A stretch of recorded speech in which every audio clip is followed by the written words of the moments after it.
My love for animals and the natural world has been a constant passion throughout my life, motivating me to visit exciting new habitats and to always look out for a species I've never seen before.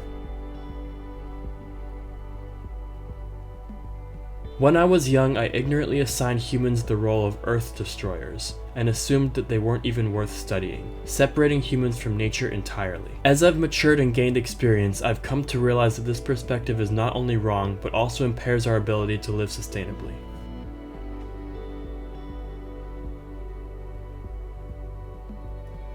Through this, my interest in anthropology and understanding cultures around the world has grown and grown, and I was fortunate enough to go down to the Mexican state of Yucatan in the spring of 2023. The northern and western areas of the Yucatan Peninsula are somewhat arid, harboring mostly scrubland and dry forests as a result of the limestone topography of the region. So after my initial time in the peninsula, I decided that if I were to return there, I would want to spend more time in the forest to the south, with higher rainfall and higher altitudes, allowing for much more biodiversity, and look for animals in the states of Campeche and Chiapas. While I wanted to see as many different species as possible, I soon realized that getting a full picture of the wildlife of the region would involve my understanding of the lifestyles of the people I stayed with as well. In Campeche, I lived in a very small village called Cristobal Colon, in the middle of the Calakmul Biosphere Reserve. This reserve is within the southwestern area of Campeche and is one of the largest protected areas in Mexico, comprising 14% of the entire state. It connects with the Maya Biosphere Reserve in northern Guatemala. These two reserves together represent the largest area of intact rainforest in Latin America, outside of the Amazon. The area of the reserve that I lived in featured a tropical semi-deciduous forest, with many rivers and arroyos, as well as a very extensive cave system. The people who I lived with there were campesinos, people who had moved from other, more expensive or more tumultuous areas of Mexico and now lived almost entirely off the land.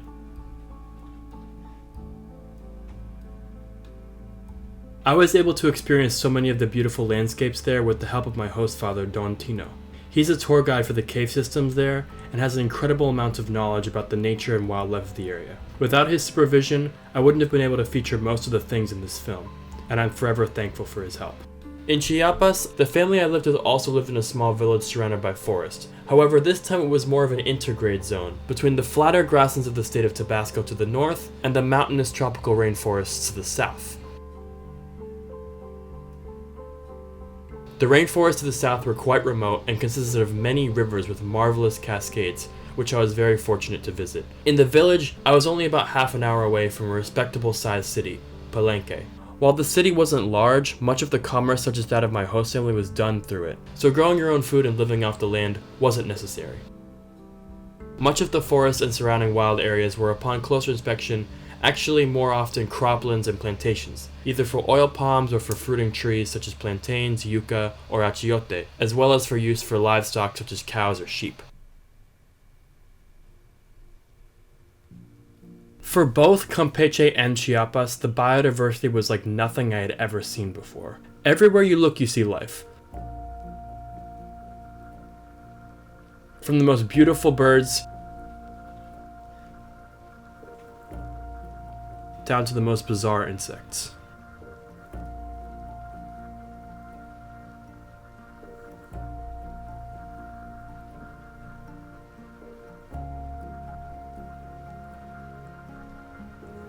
Under every log or rock, you're almost guaranteed to see a nice big scorpion, especially in Campeche. While these scorpions were certainly beautiful, I didn't want to risk getting stung by picking one up.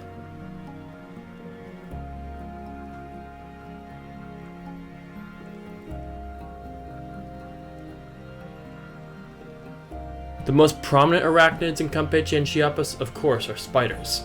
The sheer diversity of different species proves their success in these tropical environments, being apex predators of the undergrowth, feeding on whatever unfortunate invertebrate species fly into their web.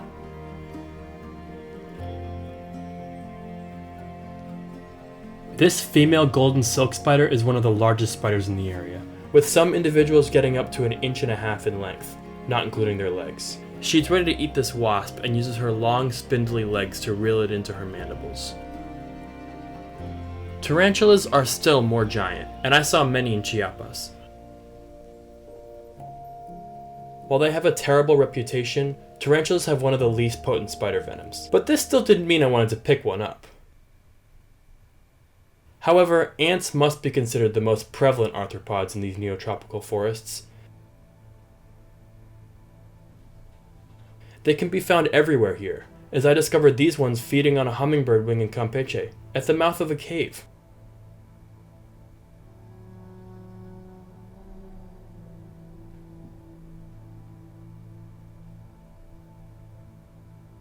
These are leafcutter ants, working hard to bring back fresh leaves and other plant matter. They don't eat the leaves, but rather bring them back to their underground colony. There, a special type of fungus grows on the leaves within the colony, and is entirely dependent on the ants for survival. Then, the colony eats this fungus, and cultivates it, much the same way that we do with our crops.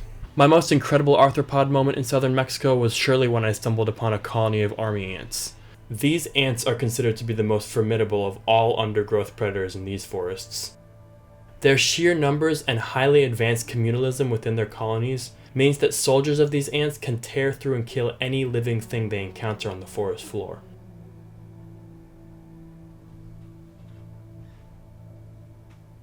I was completely awestruck by the amount of soldiers that came out to defend their nests when I tried to disturb it a little for, experimental purposes.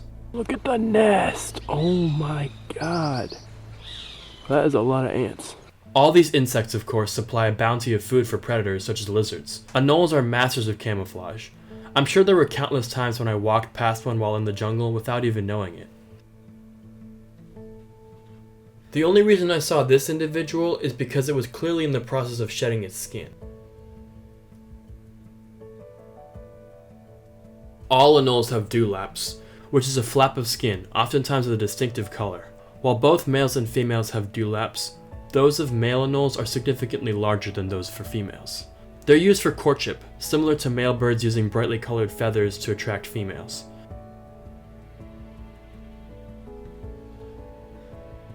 Anoles are by far the most common lizards in southern Mexico, and so many species look so similar that it can be difficult to distinguish between them. Anoles are considered iguanian lizards, along with many other families of lizards in the Americas. One of these families is Corydophanidae, which includes the basilisk and casquehead lizards.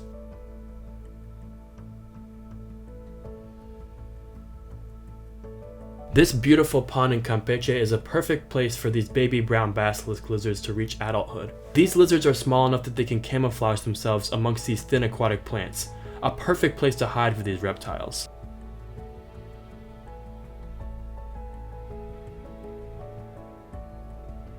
However, they can also be seen high up in trees, like this adult here. As the name suggests, iguanas are also iguanian lizards, and are certainly the most giant lizards in Campeche and Chiapas. The black spiny-tailed iguana is a large, formidable lizard that prefers drier conditions, such as those found in the northern part of the Yucatan Peninsula. The green iguana is even more giant, and they are most often found in more lush areas, frequently near rivers. They're absent from most of the Yucatan Peninsula, including where I lived in Campeche. In Chiapas, my host mother knew they lived in the waterways and wetlands in the northern part of the state, which forms the border with Tabasco. In the late afternoon sun, they can be seen lying around the treetops, basking in the last warmth of the day. Like anoles, green iguanas have dewlaps, although theirs are the same color as the rest of their skin. Even several meters away, this male asserts his dominance over me by showing me his impressive dewlap with flicks of his head. Despite this display, I can't say I was too intimidated by him. Lizards are one of the animal groups that give tropical forests a special charm, but of all the animals I encountered during my time here, none were more prominent than birds. The scissor-tailed flycatcher is one of the most beautiful winter visitors in Chiapas.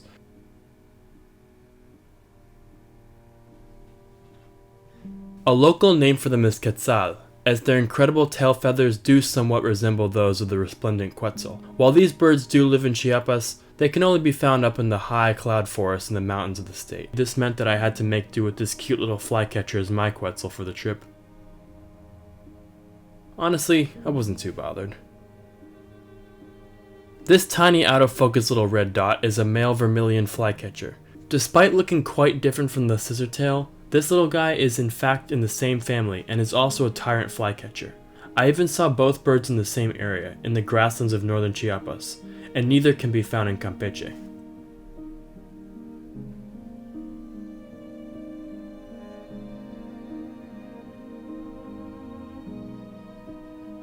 This is a kingfisher. Spotted during my afternoon looking for green iguanas near the border of Chiapas and Tabasco, these birds are never found far from water. They specialize in eating fish, diving headfirst into rivers and lakes to catch their prey. These are groove-billed annies, a member of the cuckoo family. They are one of the most common birds in all of southern Mexico. It's unclear what the grooves in their bills are actually used for, but nonetheless it certainly gives them quite a unique appearance.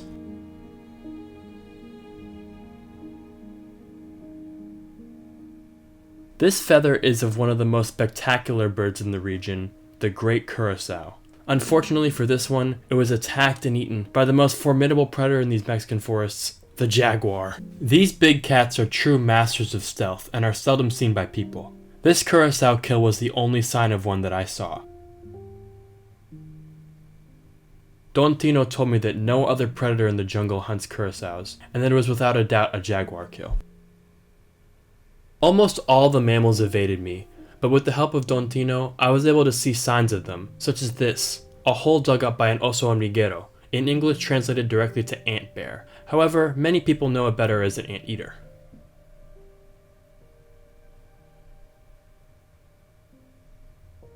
Only one species, the northern tamandua, is found in Campeche and Chiapas, and I saw many signs of them in the forests of Campeche, digging up plants to look for ants.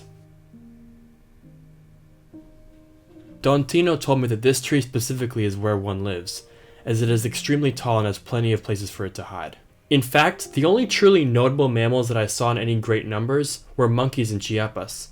These are Yucatan black howler monkeys, so named for their calls.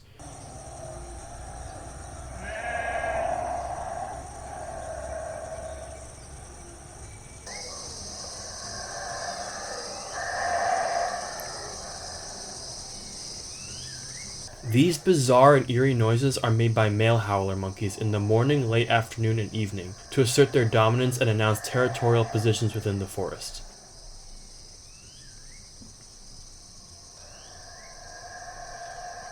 Despite their large size and intimidating vocalizations, they're mostly docile, and this troop wanted nothing to do with me. It's clear from their morphology and behavior that they're extremely arboreal, with their prehensile tails acting similar to a fifth leg, while they gracefully clamber from treetop to treetop. I only saw howler monkeys in Chiapas, however they can be found in Campeche as well. Finding them in Chiapas was easy because they're quite exposed, living in the organized oil palm trees. This was quite different from the dark, dense natural forests of Campeche, which made animal encounters much less frequent.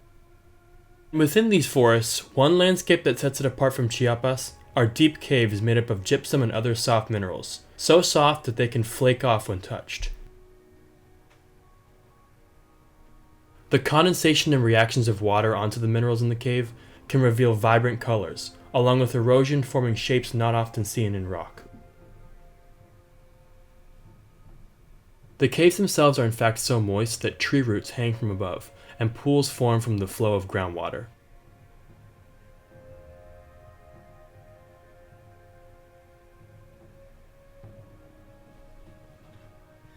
These pools form habitats for crayfish as well as small fish. On the walls of the caves, millipedes can be seen, certainly one of the more eye-catching arthropods. They share these walls with whip spiders, which are found in moist, dark areas throughout the tropics. Despite their name, they aren't true spiders, but rather in their own order, Amblypygi.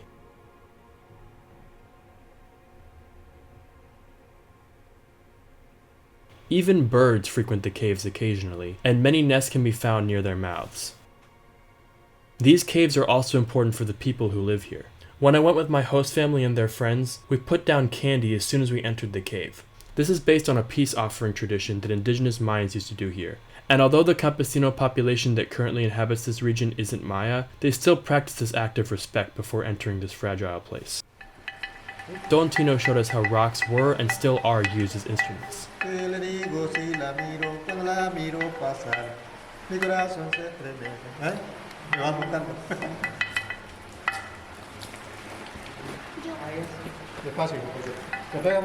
Evidence of Maya civilization can be found in the caves in the form of arrowheads as well as various types of pottery.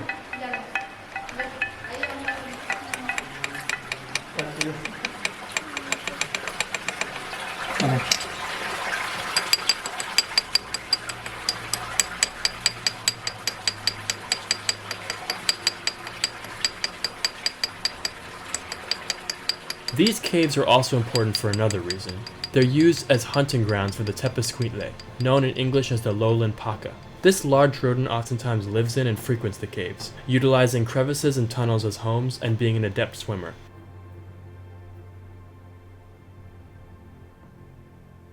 These caves oftentimes allow for refuge from predators such as jaguars, but sometimes not from human beings.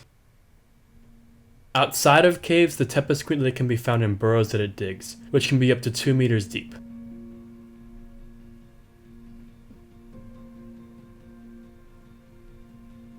Similarly, it may also make its home in naturally occurring spaces in the gypsum rock, found throughout the forest floor in Campeche.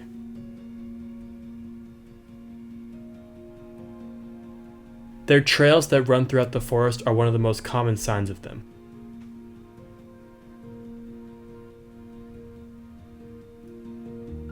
They live in Campeche as well as northern Chiapas.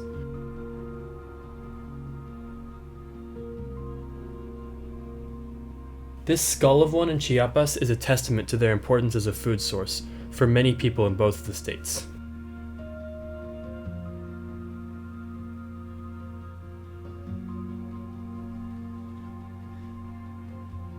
I personally only ate tepescuintle while living in Campeche, served in chile rellenos as well as simply just the meat, fried or stewed and eaten with tortillas.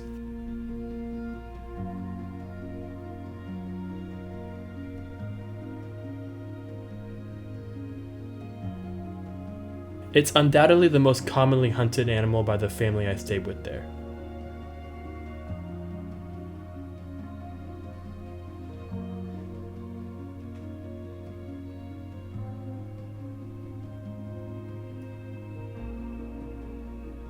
The meat is very soft with lots of fat, and many attribute it to being quite similar to pork. I have to personally attest that it's one of the most delicious meats I've ever eaten. Another jungle inhabitant that I was able to consume was the white-nosed coati, a close relative of the raccoon. They're also hunted by my host family in Campeche, although not as often as the tepescuintle. They're considered a pest in the milpas or croplands there, and when encountered, they're almost always killed, then subsequently eaten.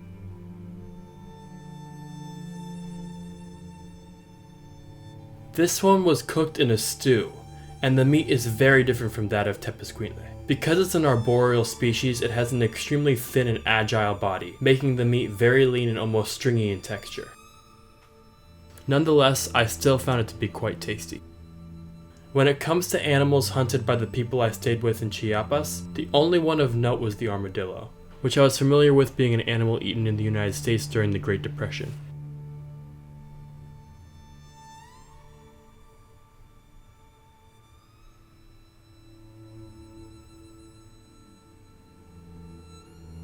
Rico me gusta. Un poco difícil para quitar a veces.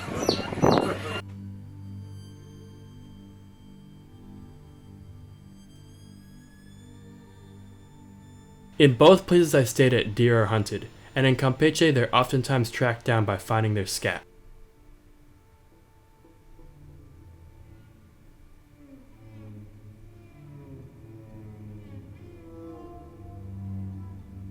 In both areas, if a mother is found with her fawn, the mother is slaughtered while the fawn is kept as a pet until it's old enough to be food itself.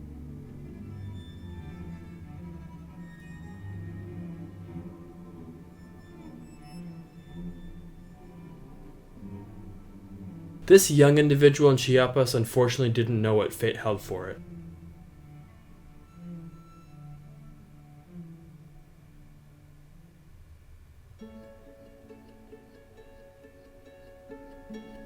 The crayfish, which are found in the pools of the caves in Campeche, are hunted as well, giving them the nickname cangrejo de rio, river crab.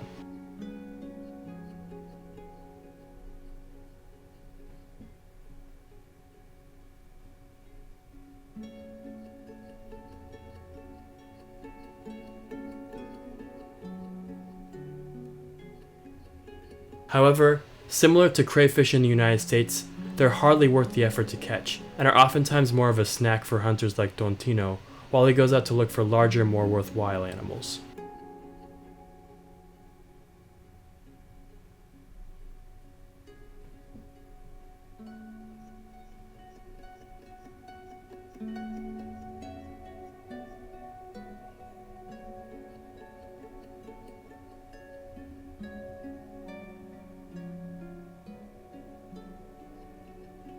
Similarly, fishing was classed as more of a fun afternoon activity than a way of life for the family I lived with in Campeche.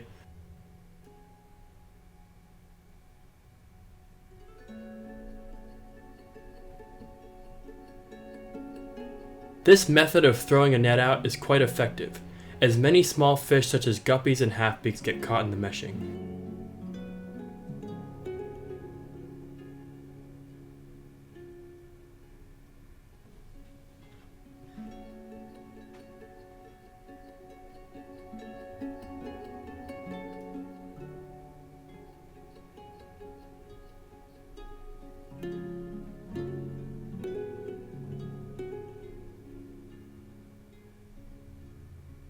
These small fish are then fried up, and are almost like chips, being extremely crispy, salty, and packed with flavor.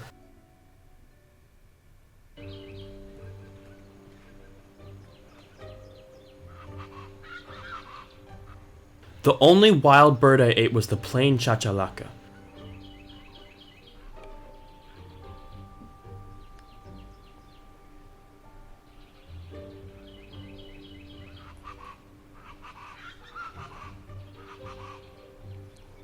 These small to medium-sized birds can be found throughout much of Mexico and even up into Texas, and they oftentimes forage on the ground in small family groups.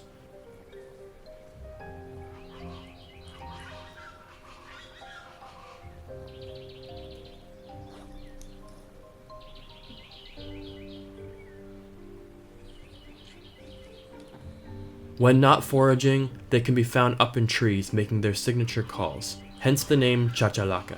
However, these birds prefer somewhat open areas with grasses, rather than dense forests with too many trees.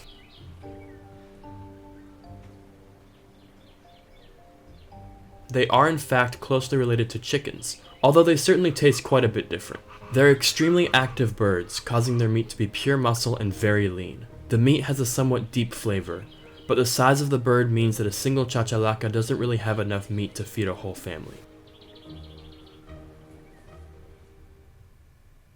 Although not eaten, woodpeckers are considered pests because of their high abundance and the potential damage that they sometimes cause, particularly to coconut trees.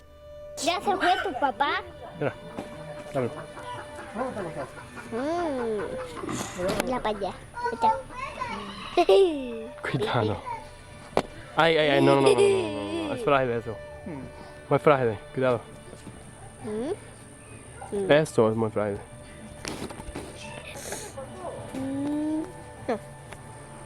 Dámelo. On the other hand, toucans, which are actually very closely related to woodpeckers, are one of the most loved and respected birds by both families I stayed with. My host family in Campeche was particularly excited to show me two that landed in a tree next to their house.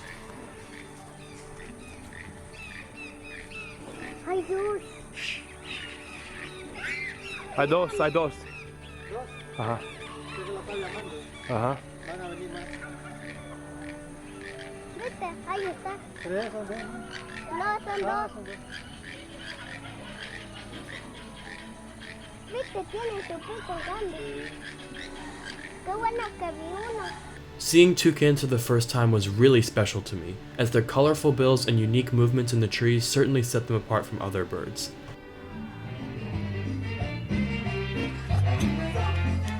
However, no birds were as loved and respected as parrots.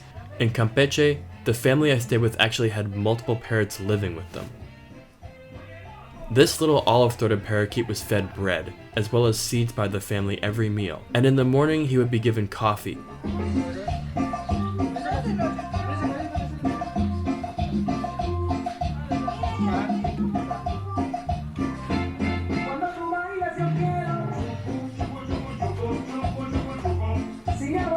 Es chulo, ¿verdad? Chulo. His wings were clipped and he lived in the kitchen, while at the same time, wild parakeets would frequently visit the house, but from a distance up in the trees.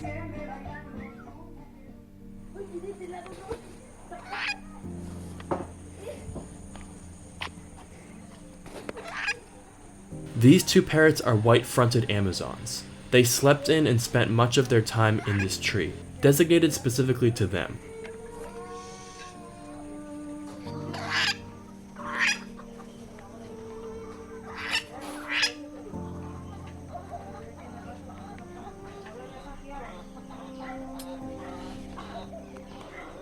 However, throughout their day, they'd be moved around to the kitchen or inside the house. Espera. Shh. ¿Qué pasó?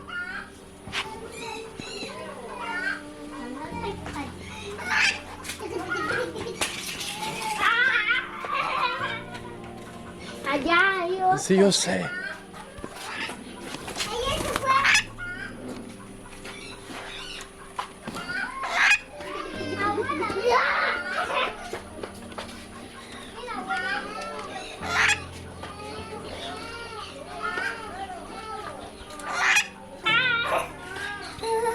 Pacaera.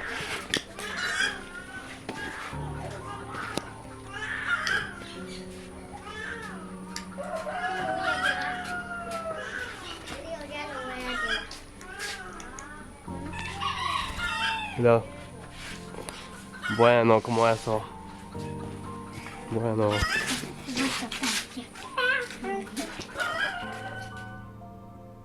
In Chiapas, the same species is sometimes kept as a pet as well, but this individual at a house I visited there was simply just kept in a cage, and seemed to be pretty terrified of me when I came up to it.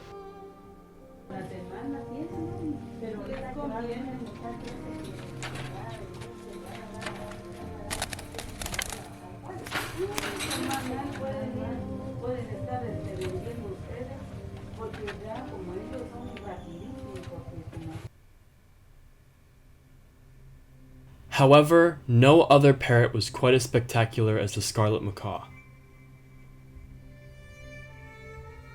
These massive parrots are found in Chiapas down to South America, making them absent from Campeche.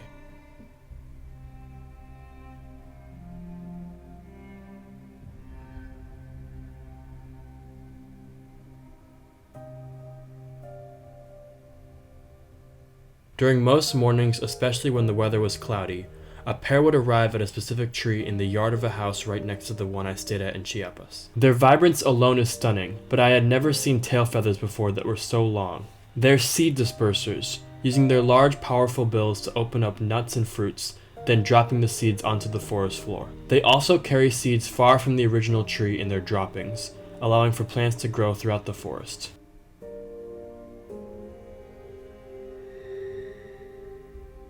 These macaws were extirpated from nearly all of Mexico for almost 70 years, but recent programs such as one done in Palenque have helped reintroduce the species into various parts of their former range throughout southern Mexico.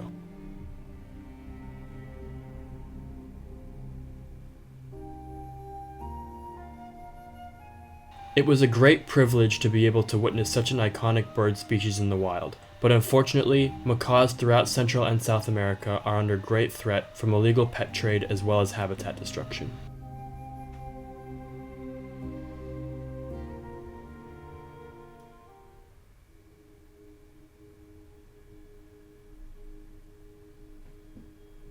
During my short time in southern Mexico, I was able to see examples of deforestation and habitat alteration both in Chiapas as well as Campeche.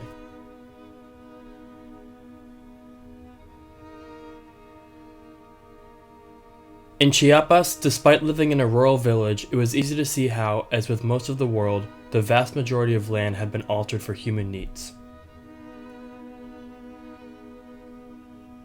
My host mom brought back a furrowed wood turtle from her agricultural grove one day. While certainly an intriguing species, these turtles are unfortunately threatened by habitat fragmentation and deforestation, much like the macaws.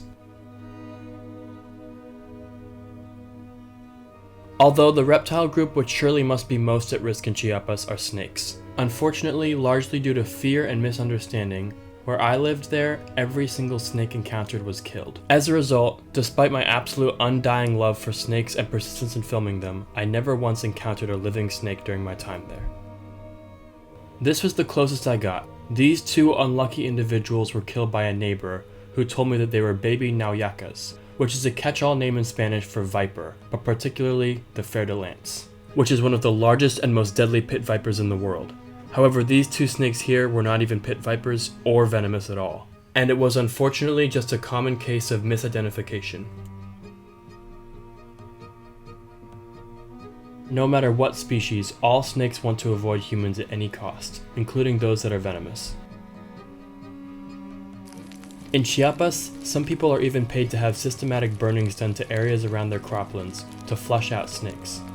One of the friends of my host family there was in fact hired to do this, and he told me the burning was specifically to make snakes flee to other areas.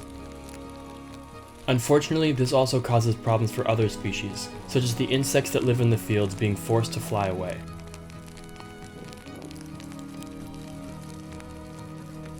This beautiful mantis even landed on my bag as I was getting ready to film the fire.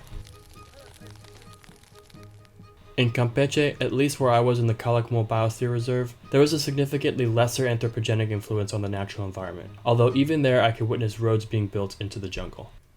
The rainforests of southern Mexico have impacted me in no small part because the animals and environments there are like nothing I've ever experienced before. However, coming into the communities I lived with and having the intention of filming that wildlife, the interwoven nature of wildlife and human life was something that really enthralled me throughout my time there. In a way, I knew just like anywhere else in the world that human beings, who are their own species, are constantly interacting with and relying on other species for survival. However, it was exciting to learn and see firsthand how these communities had relationships with species I had never even seen before. I knew that if I wanted to document wildlife, I would have to document people too, and I hope that communities throughout the planet can allow for human-wildlife interactions in ways that are sustainable and just. Although a foreign concept to many of us today, humans have been living sustainably throughout our entire history. No community is flawless in its human-wildlife interactions, but the communities I lived with while in southern Mexico truly made me appreciate the interconnectedness of human beings and wildlife, no matter where in the world we may live.